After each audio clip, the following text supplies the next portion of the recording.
What's up, you dirtbags? Before we dive into this episode, I want to give a huge shout out to one of our day one supporters, Kinetic Leasing. If you've ever listened to the podcast before, you've definitely heard us talk about them. They are our go-to team for money questions and also getting approved for financing. Not only do they help us, but they help many others that listen to the podcast get approved for financing. It's an application-only financing up to $250,000 on approved credit. They have fast approvals and you can save cash with no money down.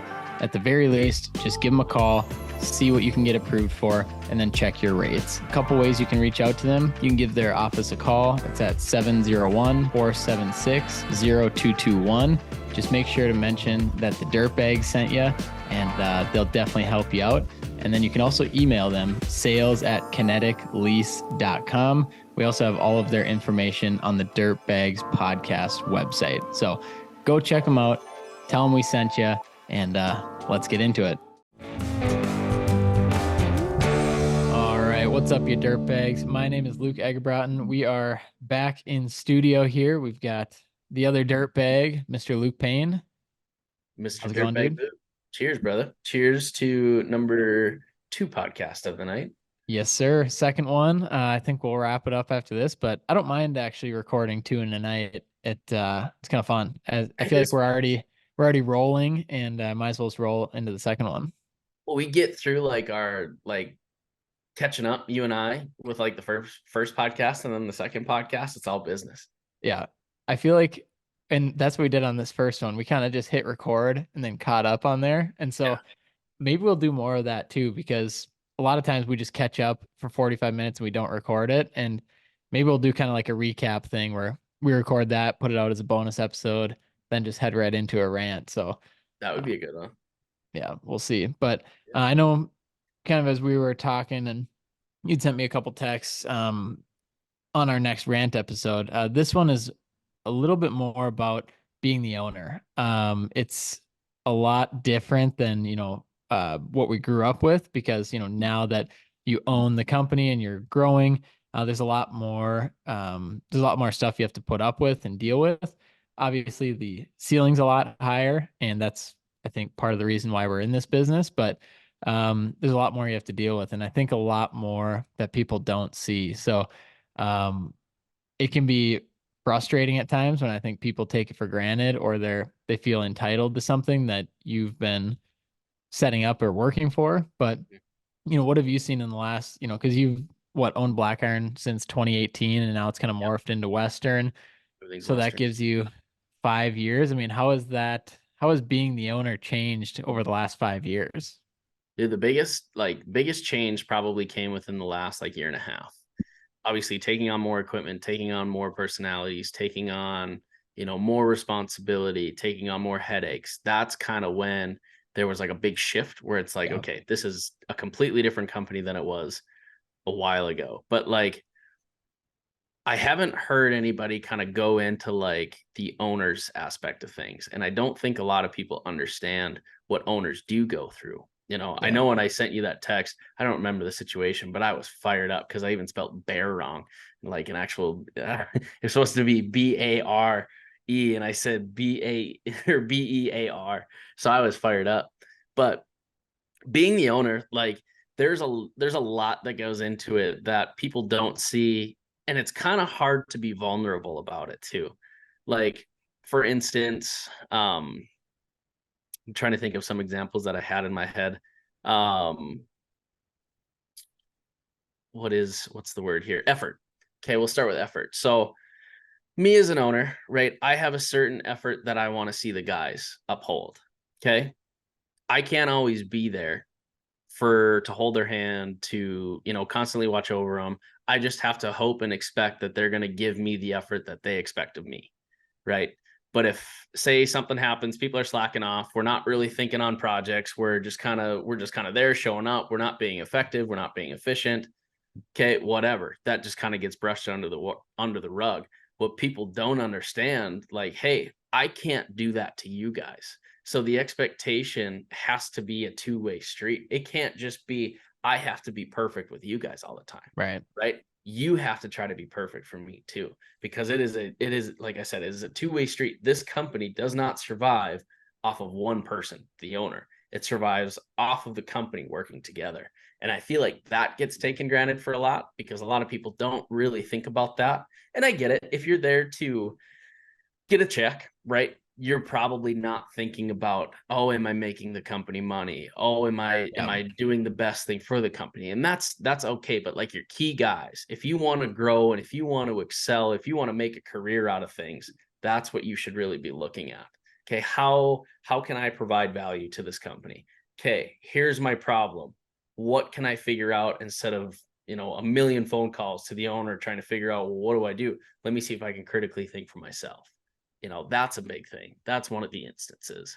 Yeah. When did that start? I was gonna say what was the tipping point because you said a year and a half it really changed, but when you go back a little bit further from when you started in 2018, it's just kind of doing stuff on the side, Yep. getting to know everything. But like when did you start to realize that you needed others with you within the company to To get you grow. to that next level? You know that kind of right away, right? When you're doing the work, because as an owner at that time and stage, you are there to put in the hours yourself, Yeah. right?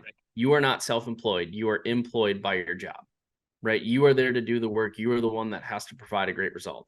In order for you to grow out of that stage, you need people to do that work for you so you can take back on, or take different responsibilities on as the owner, while still kind of building up that reputation of yours, building up that work ethic of how you want things to be done, because it is your company, right? And then once you get, I don't know, say you get to that 20-25 employee range, that's when you start to deal with a lot of different personalities, a lot of different perspectives. Because there's, say people don't work well with others, but they're on the same crew, they're not Right. going to be efficient with each other. So you almost have to be. Cole and I always joke like we're HR. We're not business owners. We're HR, because we Yeah. hear about the complaints, and it's trying to configure everybody with what they want to do, and who they want to work with to be most efficient, and that's a struggle in itself as well. So So, yeah, like when you're talking about that and you talk about obviously HR, like you and Cole don't have experience in HR, but now you can say you probably do. I mean, over the last couple of years. So, when at what point do you hire that out and like get somebody in that is maybe an HR expert, or is that like so far down the road that it's hard to even imagine? dude, full transparency, I would not hire somebody to do that job, because that would Yeah. be a constant revolving door, right? It is. Cole and I see it as problems within our company that we have to address and we want to Yep. make better, because it is our company. If we put somebody in that position and they had to listen to the problems, try to figure out all of these different avenues to make everybody happy, they would go insane. Yeah. So I don't think I will ever hire that position out. I think that is Cole and I's responsibility to kind of head. Yeah. Do you think it's different per industry? Like, do you think construction is different in that case? I think excavation is different in that case, Yeah. because like you can be a builder and you can have a head of HR, right? And then that all deals into, well, this person said this to me. Okay, let's bring you together and figure Yeah. out how we can work better and that type of thing. Where it's the excavation world, it's not like that, right? Yeah. It's kind of a brotherhood in a way, to where you have to know what's going on to really speak that language. And you can't Yeah. just hire somebody in and say, you're the HR. And then they come with these complaints and they have no idea what they're talking about. That's just throwing dollars out. There's, in my opinion, there's no need for that. To where, again, Cole and I, we are the business. We need to try to make the business. The problems that come to us need to be addressed by us. So why Yeah. would we not take on that role? Yeah, absolutely. No, that makes a lot of sense. And especially, even like respect with the crews, they're talking to you and they ideally would hold themselves to a higher standard when talking to the business owner that Correct. is making the decisions of their pay, their whether they have a job there or not, everything. And so um that definitely makes sense. And I do feel like it is different per industry because I feel like even in my business, like there's a lot of stuff that like I don't need to answer, right? Like it's pretty systemized of like, somebody else could take over that job. And where I see like in your business, it probably makes a lot more sense to have you and Cole at the forefront of most of those issues. Well, if we're at the forefront of it, we can either nip it in the butt and fix it right away, or Yeah. we can figure out, okay, how do we want to address this? This is a bigger problem than, what it should be. How can we immediately fix it type thing? Yeah. So I've got a question for you. So this has come up, kind of in our business. I'd say in the last year, we just have a lot more transactions this year, which has been great. We're growing. And I have always just handled payment stuff and handled delinquent payments Yep. and chasing people, making sure they get paid. But it's kind of, as the numbers grow, like the number of accounts grow to number of delinquent accounts and the old past due accounts and all that. And so I was thinking about that today, and I'm like, at what point, or is there a point where I don't do that? And I'm curious from your perspective, like if you still do that, and then if there's a point where you don't do that. I still help, right? Yeah, So it's Becky's job to be doing that, I right? gotcha. She watches our monthly registry of billables. She takes in all of our payables, puts them in a spreadsheet, itemizes them per project, right? To help the Yeah, project tracking. She's got a day counter. Okay, this one's 28 days, this one's 15 days. What are the terms based on those invoices? I will still I'll collect payments from yeah, people because say come the end of the month and you're like, hey, I need to get some deposits in here. We have a lot of bills that we need to pay in the next week. Then yeah, I'll get on the horn and say, hey, where's our invoice at? Can you give us an update on this? yeah, So I don't think I'll ever let go of that, just because I feel like you as the owner hold kind of a gavel of like, I've got some power here. When I'm texting you, I'm serious about this compared to hmm somebody else in a way. So I yeah. don't think I'll ever let go of that. Yeah, and I think to your point you just brought up, I think the opposite is happening to me right now where because I am the one that handles all that, there is it's less serious if I do text them. And Really.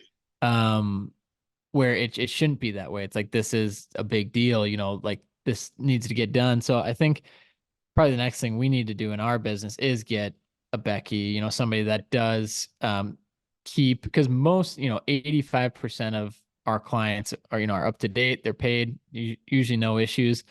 And you're always going to have some issues, but it shouldn't really be my job to keep track of all those. But then if something is past due, yeah, like 30 days or 45 days, it's like, and I do need to get on the horn and be like, hey, where is this? I think Yeah. that should be more of my position. And kind of like you said, as a business owner, if just like if you need to jump on the horn and like round it up, you can do it still and you'll always be involved, but you're not necessarily like keeping your books and doing everything Correct. every day. Yeah. No, I feel like keeping your books and you constantly going over payables and billables, it can really stress a guy out. So I do Yeah, think you have to kind of take a step back from it, because it will kind of send you into a spiral of like, oh fuck, I got this to pay, this to pay, this to pay. What do we have coming in this month? What do we have going out this month? So it's good to take a little step back, but I would say to not take your hands out of it, for right? sure. Because Yeah. that is, you need your monthly income to support your business. And there shouldn't be anybody that knows your business better than you do. Yeah, absolutely. And I'm curious too with, as we're talking about, business ownership and money especially, I'm curious too with like the communication behind that. Like if somebody is, let's say in your business, 30 days past when it's supposed to be paid and you call them, like are there ever times where they just like will refuse to answer, like you just Oh yeah, can't get a hold of them and then all like the time. then what? Then you start showing up. Yeah. Like we'll show up to Right. office spaces, like, hey, let's have a conversation. Where is this? They can't dodge you at their own home, Sure. is Yeah. is what my dad always used to say. I haven't gone to anybody's home yet, but like there are past due payments. Like that's part of construction. But I feel like if you keep good communication and if you do have to pay them a little late, knowing like the status of it is huge. Yeah. Like there's a couple of them honestly that were like 120 days out on, and this is not the GC's fault. It's the owners paying them. It's like, hey, we Sure. haven't gotten paid either. We do a paid upon paid. So it's them communicating that with us, like, hey, just know this is where we're at with it. We haven't gotten an update. These are our next steps. But, and it's like, okay, hey, it is what it is. There's nothing you can do other than start putting liens on things. People will lien projects, and that's just part of the industry as well. But I would say that's like a very, very last resort, because if you are known to put liens on things after like a late payment, chances are people aren't really going to want to work with you, because you have to have some understanding. Yeah, absolutely. And I think, like you said too, the communication, kind of going back to that, it's a lot of times like it's totally okay as long as you communicate with me, or as long as they communicate with you what the situation is. And if it makes sense, if it seems like they're blowing smoke and they actually do have the money, but they're paying off other things that are, in my eyes, less important, then you need to make sure that they know that this is very important. Because at the end of the day too, you got to take care of you and you got to take care of your team, and your business needs to keep running. In that sense, as an owner, like, hey, you owe me this. This isn't me like trying to get something from you. This is what we had talked about. This is the expectation. So yeah, it's kind of a slippery slope with the payment world, but yeah, it's something that, unfortunately, not everyone just pays on time every single time when it's due. And so, I mean, there's a few companies that'll pay probably quick, but yeah, no, never expect on-time payments. Yeah, for sure. And so I think that's a good point. Just like in your budgeting and in your business emergency fund, and making sure you have money set aside and you're not looking at your receivables and saying like, oh yeah, we're good for next month, because odds are a certain percentage of that is not going to come. Yep. Exactly. Looking at kind of some more of these here, people expecting you to give them your all when they half-ass things. Reliability is huge, right? One thing that we saw this year, we would ask people to, do these one-off projects like, hey, we need you to go put this riser, fit this riser up, whatever. And we are counting on that person to get it done, right? And if they don't get it done, it's just a huge slap in the face to us. Right. But then again, it kind of goes back to the expectation, like, oh, hey, you didn't get me your hours for payroll this year or this week. Sorry, that doesn't fly. Yeah. So it's that expectation. And honestly, looking back, Cole and I put up with a lot of stuff that we probably shouldn't this year. Right. Going through the list again. All right, you dirtbags, we're going to take a quick break to thank one of our sponsors, Lambert Insurance Services. If you know Luke and I, we started this podcast to provide value to the construction industry. When we went to seek out an insurance company to work with, there's not a whole lot that are specific to the industry, and we really didn't want to work with a generalist agency, so we kind of put that on the back burner. Then we got to meet Sam Lambert. Sam is a fellow dirtbag himself. He's been in the industry for a long time, but he also started his insurance company in 2008 specifically for construction companies. So when we had that conversation, we knew that this would be the perfect match. So we started working with him, and he's been incredible. He leads first. He wants to be a resource first and an insurance agency second. They can help with provide general liability, workers' comp, commercial truck insurance, insurance for equipment, and so many more different avenues that he can provide coverage for. The great part about it is, they're licensed in most states, and they always quote through multiple companies. So that's how you can get a competitive rate. And even better, Sam, he's the owner. He wanted to provide his cell number just so if you have any questions, specifically from the dirtbags, you can always text him, give him a call, ask to compare plans, or just ask, what his rates would be, and then he can help direct you to the right place or answer your question from there. His number is 385-204-5799, or you can reach them at their website, which is lambert-ins.com. So reach out to him if you have any insurance questions. We're very excited about this partnership. Sam is an awesome guy, and we're just excited to continue providing value for all you dirtbags. So thank you, Lambert Insurance. Give him a text, shoot him a call, let him know that you're fans of the Dirtbags podcast. All right, you dirtbags, are you tired of tedious manual data collection and costly field studies in your quarry or sand and gravel operations? Let's talk about Vantage Point, the first quarry operations software crafted to meet the high demands of modern data-driven quarrying. Seamlessly connect all of your equipment data and access the crucial information you need instantly. Be the hero of your operation by boosting efficiency, exceeding your productivity goals, and bottom line revenue with Vantage Point. Discover why 4 of the top 6 aggregate material producers in the US are using Vantage Point. Visit vantagepointquarry.com/dirt to learn more. Knowing you can't make everyone happy and that's okay was a point that I added. We tried to people please hard at the beginning of the season because we're like, hey, we need good, solid people. If we're good to them, they're going to be good to us. No, that's how you get taken advantage of. Yeah. And So we got taken advantage of hard at the beginning of the season. yeah, I think that's such a great point too. And it comes in different ways too. It's not just your client, it's not just your team. It can come from, Come from people anywhere. people too, just like asking for advice. Like a lot of times, you always want to please people, you always want to give them your all, but sometimes like you just got to figure it out yourself. Or sometimes like Yeah, 100%. You have to figure out your own process because other people's processes, aren't going to work, or other people's agendas or other people's like mentalities aren't going to align with yours. You have to look out for yourself in the yeah. best way, right? And you have to find the people that also kind of align that same mentality, like, hey, I'm here to grow, I'm here to learn, I got to look after myself, but I'm also here for the company as well. Those are the people you want to try to find.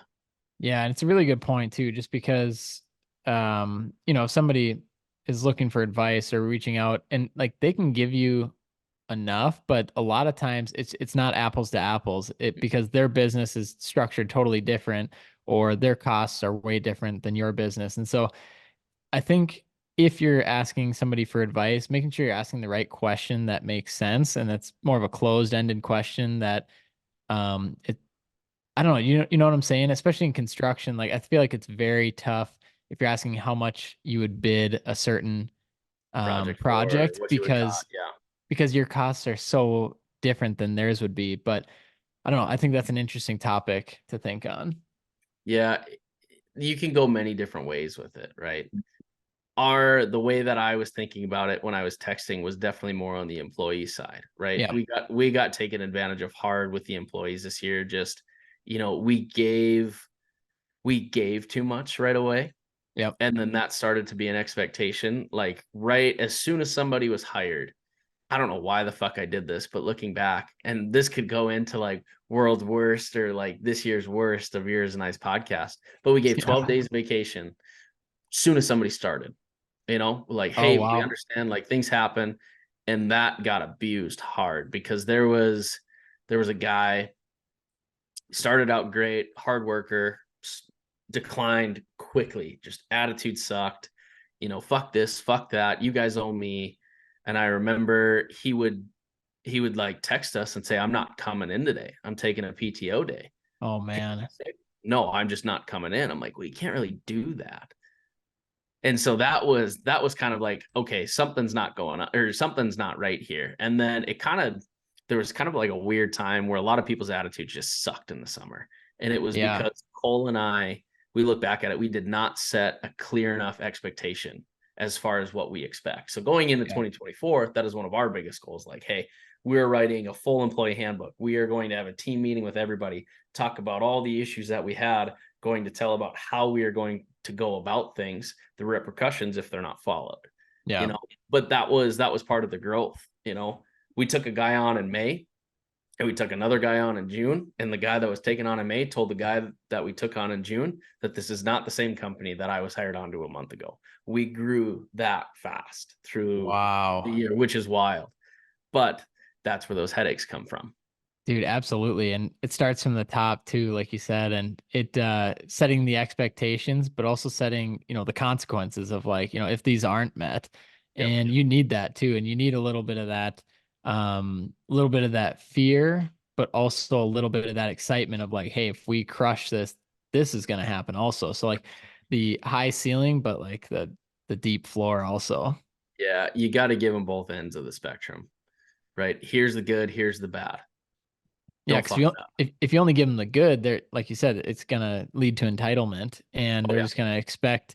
so much, even when times aren't great. But they need to see both, and you got to learn how to weather the storm also when times aren't great, because not every single day is going to be the best day ever, especially when you're working. Like there's going to be a lot of suck with it. So just making sure that they've got the right attitude towards like what you guys are looking to accomplish as a company.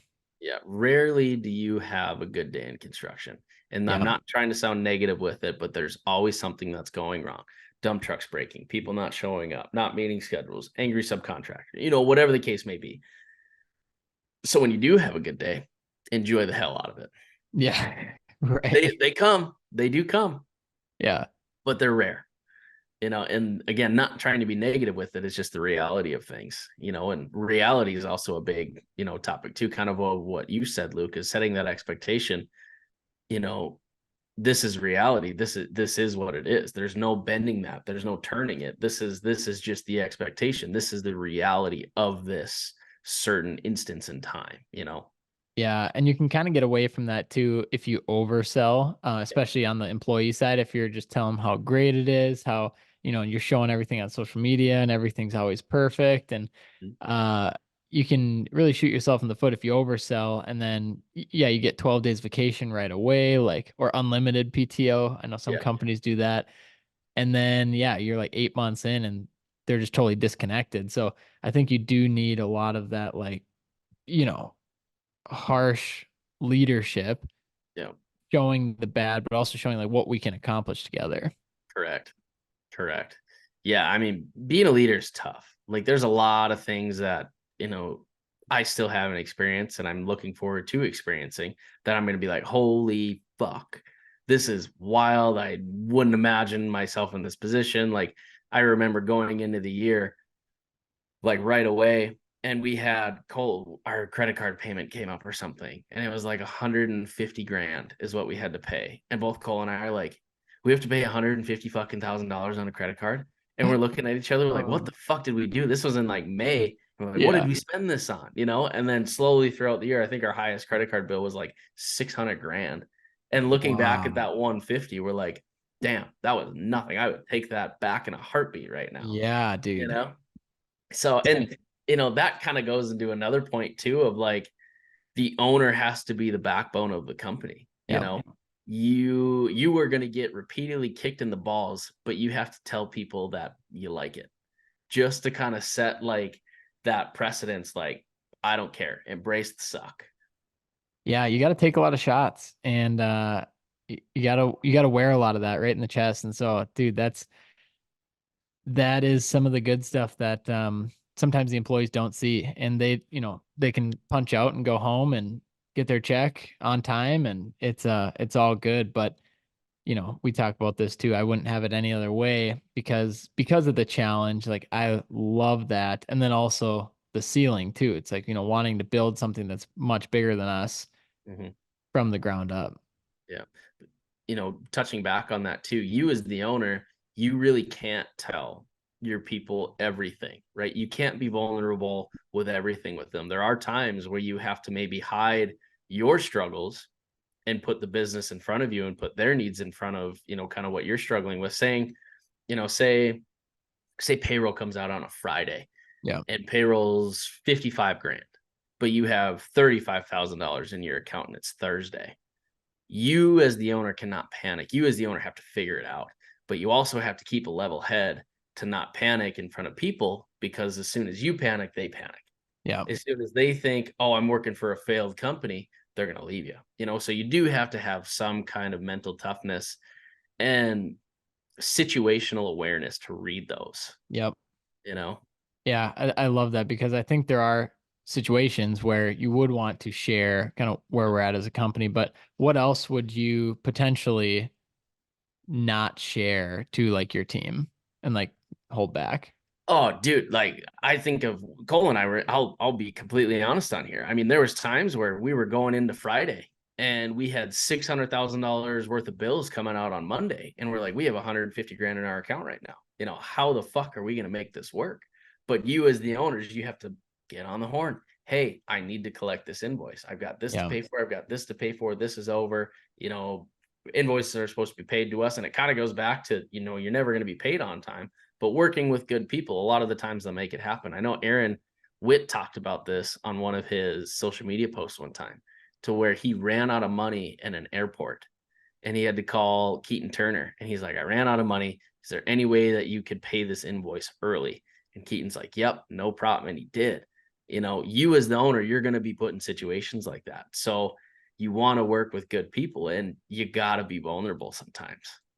Dude, that's a great story. It is a good story. I love that story. Oh man, that's awesome. It's so cool too, because if they didn't have a relationship, you'd be like, "Why are you calling me?" You know, 100%. or Aaron probably wouldn't have called, honestly. 100%. But when you do have that relationship and you do, it's so much bigger than just the service you're providing or the project you're completing. It's like, no, I got you. And Mhm. at the same time too, it's like it wasn't like he was asking Keaton to pay double. It's No, like just, just hey, can you pay this invoice before I even send it type thing. yeah, it's like got you Yeah. done. That happened. There was an instance on one of our projects here this year to where, price increases were Yep. constantly happening. And I remember our provider called us and said, hey, you got to pay this invoice by tomorrow. Otherwise, your cost is going to go up on it. And I'm like, you just can't fucking up it on us. Like, we ordered this like a month ago. Like, what the fuck? Yeah. And I remember I had to call, it was the GC and and the owner of the project, basically. So that kind of helped at the same time. Called them. I said, hey, here's the deal. I have to pay this bill by tomorrow. Otherwise, that price goes up. And they're like, well, what the fuck, Luke? Like, why we haven't even done this yet? Like, it should have been ordered. And I said, it is ordered. But for some reason, they're going to mark it up for some reason. He's like, okay, Wow. no problem. Let me see what I can do. Hour later, he calls me. He's like, I'll have a check for you tomorrow morning. Perfect. So, Really? oh yeah, dude. And it's like good relationships like that where I'm just like, thank you. Cause again, say we didn't have the money in the account to maybe front that, because it was utility based and we haven't done the utility basis, so there are instances like that. And dude, your heart drops. There's been multiple times where Cole and I are like, what the fuck are we gonna do? But you just, as an owner, you got to make it work. Yeah. So this brings up kind of a weird situation. I think we talked about it a few episodes ago. But it's like a situation where somebody calls you and it's not so much business related and it's like asking for money. Yeah. Like, where's that line? You know what I'm saying? That's completely different, right? Yeah. If you were on a project for somebody, working for somebody, and there's a good basis behind, like, hey, there's going to be a price increase in order to Sure. save that money, that's going to have to be paid out anyway. Can we pay that early? You could get a 50-50 on that. I think if somebody comes and asks you for money just based off of, like, their assumption of you're just killing it and you've got money to spare, Yeah. no, that's totally different. I would probably block that person and be like, don't Yeah. ever call me again. Yeah. Yeah. 100%. And that's exactly what the situation is too. And it's just like, whether it's a friend, a family member, whoever, like just having that rule for myself, like we never loan out money. Like if it's a gift, that's totally different. Right. Yes. And so it's like, I want to give this no strings attached. You don't have to pay it back. Here's $1,000 or whatever it is. But especially when somebody's like asking for it. But I totally see the difference too, where if it is a client or a project you're on and there is that story that makes sense and you're like, yes, like it will come early or something like that. And I can definitely see that making sense. But yeah, I mean, the line can get blurred for some people, and then all of a sudden, that's how you ruin relationships too. And so I think that's another piece is not always being the one to, like, you gotta kind of have that hand up sometimes or that lifeline, but Yeah. not having that every single year and No. having it on No. repetition. 100%. And that happens when you grow, right? Yeah, You're going to be put in positions where, yeah, you're going to have to test your relationships with your contractors, I'm sure, you know. But do I would say never lend people money unless you are a bank. Right? Like, if they're just asking for money because they need money, that is completely different than asking to get paid on time or maybe a little bit early on invoices. yeah, I don't think there's anything wrong with that, because you are not in control of that. Their answer is always no unless you ask, right? But then it's up to whoever is the payee to say yes or no. And then, plan B. Yeah. And I mean, same concept.